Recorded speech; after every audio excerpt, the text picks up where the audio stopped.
Holy mackerel, guys. The markets are getting destroyed right now. It's about 10:15 a.m. on the East Coast when I'm filming this, and we have all the indexes heavily in the red. The Russell's down 1.8. We have the NASDAQ and the S&P down about 1% each, as the Dow's down 0.6, and we have the VIX up about 5%. So in this video, we have to go over why the markets are falling, which I'm sure a lot of you all saw the reason, but we're going to break it down in this video. And I want to go over stocks I'm looking at, what I'm looking to do in the market. So sit back, relax, hit that like button, take a sip of your coffee, and do not forget to get your 13 stocks from Moomoo with a $100 deposit. All you guys got to do is go down below or go to stocksurfest.com/Moomoo, deposit at least $100, and boom, you get up to 13 stocks, each up to $2,000. And with that being said, cheers again, guys. Let's dive right into the video. So it's about, again, like I said, 10:15 a.m. on the East Coast right now, and the markets are not looking good. We are taking the lows out from yesterday, and forget the lows from yesterday, guys. We're now below the lows from the beginning of this month on SPY, from the end of August. This is not looking good. And if I pull up the 4-hour time frame, and by the way, what we just saw was the 1-hour time frame, but if I pull up the 4-hour, now we're pretty much free falling to about 370 to 375 here on SPY, which is a level that, if you all have been watching the content, which if you haven't been, make sure to subscribe. What are you doing? You would know that we've been talking about this point, especially, I said, guys, listen, if SPY breaks under the lows from earlier in September, that's where we're going to be going, about 370, 375, and lo and behold, that's the direction now it seems like that we're heading in. And you all can see here on Triple Q this morning, let's pull it up. Triple Q is down more than SPY. Surprise. I mean, that's really not surprising. We can see here Triple Q is at a fresh low in the past couple of weeks, right? From the past couple of weeks. We took out the lows from earlier in this month. We can see here on the 20-day chart, we're now well below the lows from yesterday, the past couple of weeks, like I said. And here on the 4-hour time frame, we're noticing, what support's coming up? 275, 270, 278, that general little $5, $6, $7 window. There is more downside by the looks of it right now on Triple Q. So FedEx CEO yesterday, I think he was on with Jim Cramer on CNBC. I didn't catch it live. I'm sure a lot of you did. Maybe some of you did. I don't know. Let me know in the comments if you did. But FedEx CEO Raj Subramaniam, hopefully I said that right, Raj Subramaniam, he told Jim Cramer, again on CNBC, that he believes a recession is impending for the global economy. So he doesn't think right now what we're in, this is the worst of it, but by the sounds of it, right? Even though we're in a technical recession here in the U.S., he thinks it's going to get way worse, and it's going to be a global problem. And obviously, coming from, if this was coming from, let's say, a CEO of a no-name company, people would brush it off. People would be like, oh, okay, whatever. This guy's saying this. Who cares really what he's saying? He's trying to get views, clicks, or, attention. But this is coming from FedEx, a company that is a huge, huge component when it comes to the global economy. Especially in the United States, right? This is massive, the fact that he's saying this. And let me actually pull the stock up to show you all how the stock's reacting. This is no joke. FedEx stock right now is down over 20%. It's sitting at $159 a share when I'm making this video. And the CEO's pessimism came after FedEx missed estimates on revenue and earnings in the first quarter, which came out, when was that? A couple months ago. It's been a while now. That was in June. They report earnings coming up here in a couple of days, next week. So they're kind of just warning people before these earnings come out, which is good. So last quarter they missed. The company also withdrew its full year guidance, which is never a good sign. Investors do not like to see that. And this came out yesterday. This news came out yesterday after the bell, and the stock cratered like that, as I'm sure a lot of you could imagine. And the CEO also said that the loss in volume is wide-reaching, and that the company has seen weekly declines since around its investor day in June. That's not good, guys. They're seeing weekly declines in volumes since June. And what are we in now? September? That was 3 months ago. So that is not good whatsoever. And again, this is a big company for the global economy, for the U.S. economy. Think about it. When you order something and they, ship on FedEx, this goes to show that, maybe less people are putting money out in the economy. We have interest rates going up. We have inflation going up. Well, it's kind of stagnant a little bit right now, but still, it's very high year over year. People are not spending as much money. They're not ordering as many things. FedEx is not out doing as much business, right? This is not a good sign. It's not a good sign. And while this performance is disappointing, and this is from the CEO himself, we are aggressively accelerating cost reduction efforts and evaluating additional measures to enhance productivity, reduce variable costs, and implement structural cost reduction initiatives.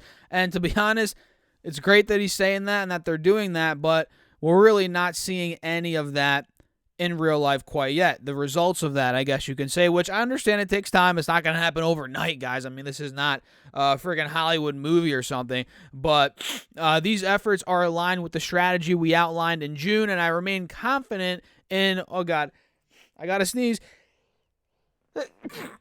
Holy crap, man. I sneezed like a couple days ago on the on the video, but we're not editing this video. As always, guys, we're doing this in one take. Where was I? These efforts are aligned with the strategy we outlined in June, and I remain confident in achieving our fiscal year 2025 financial targets. I mean, of course he's going to say that. What's he going to say? What's he going to do? Come out on CNBC and be like, you know what, guys? We're putting in these efforts, we're reducing variable costs, we're trying to enhance productivity, but to be honest, I'm not confident that we're going to achieve our goals. Of course he's going to come on and be like, oh, of course I'm confident, but in reality, who knows what's going to happen by 2025 with FedEx. If we get into a deep recession, I think Ray Dalio was saying something about this, that he thinks the stock market's going to fall another 20% and the economy's going to get worse. If this really does happen, FedEx is going to get hit way harder, and it's going to have a way bigger hole to dig itself out of, to the point where they might not achieve their 2025 fiscal targets, financial targets. They might not. That's just the reality of the matter. So that is what is, shocking the stock market today with, the news that we just talked about from FedEx and them reporting earnings in a couple of days is going to be really interesting, guys. And let's quickly, before we wrap the video up, let's see how long we're in here. About 7 minutes. Perfect. If you're still watching, hit that like button. Don't forget to get your 13 stocks from Moomoo and your 12 stocks from Webull. They're waiting right down below for you guys. They're waiting right down below, and all those links, of course, as always, help out the channel. I appreciate you guys as always. So before we wrap the video up, let's see what's going on with some of these stocks today. Some are in the green, surprisingly. Well, not really surprisingly. There's always green stocks somewhere in a red market. We have Nordstrom up today, barely. The chart still looks like crap, though. Foot Locker is ripping yet again, up 0.5%, moving in, the midst of a red day. I'm still sticking up $40 on Foot Locker. If that breaks, we're going to see a big pop coming, in the stock, in my opinion. Lowe's is up today. Look at that. Lowe's is up 0.5%. We have NVIDIA somehow moving up, which kind of makes sense considering it's just been destroyed the past couple of weeks. It's got to have a little bit of a relaxation day, or a little bit of a rally. Not even a rally, but just a cool-off day. Today it's up 0.4%. And Adobe is also moving, but not up. It's moving down, guys. It's down another 4% today. And from what I realized from the Figma acquisition, a lot of people are saying they overpaid for Figma. They acquired this company yesterday. We covered it yesterday if you guys caught the content. If you didn't, though, they acquired this company, Figma. It's kind of a collaborative design tool, and I told you guys, I've never used it. I'll be completely honest. I've never used it, but they paid $20 billion for this tool, which actually competed with one of Adobe's companies, or products, rather. I forget which product it was exactly. It's slipping my mind right now, but it doesn't matter. They were competing, Figma was, with one of Adobe's products, so they're like, forget it. Forget this competition. We're just going to buy Figma, right? So they bought Figma for $20 billion, and again, people are saying they overpaid. I think, crap, I forget exactly, but I think people were saying $200 million is what Figma does in a year for revenue, and they paid $20 billion for that. Some people were saying the company was worth $10 billion last year, so they overpaid for it. And I mean, hey, it makes sense. It makes sense to me that the stock is reacting this way, and investors are not liking it. There's probably people out there that really do believe that this is not a good acquisition, and they're dumping the stock. And for me, I'm looking at it like, is this Figma acquisition, could it yield dividends long term? For sure. Did they overpay for it right now?